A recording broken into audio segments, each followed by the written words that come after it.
তিথিত ৰঙালী বিহু অশেষ শুভকামনা। আজি মই লৈ আহিছোঁ আমাৰ স্কুলত ৰাস ৰঙালী বিহু উদযাপনৰ কিছু মুহূৰ্ত। আপোনালোকে চাওক, এনজয় কৰক।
ৰঙালী বিহু বুলি ক'লেই নাচ, গান আৰু কেৱল ফূৰ্তি।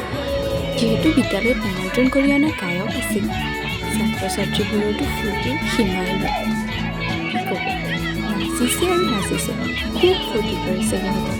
আৰু সিহঁতক দেখি আধাবোৰ মন শাত কৰিছে। এইটো বয়স ফূৰ্তি কৰা। আৰু ইয়াৰ মাজতে আমি ফটো উঠিলোঁ। বিদ্যালয়ত ফাংচন আৰু আমি ফটো নুঠিম তেনেকুৱাতো হ'ব নোৱাৰে। আজিলৈ আহিছোঁ। Keep watching.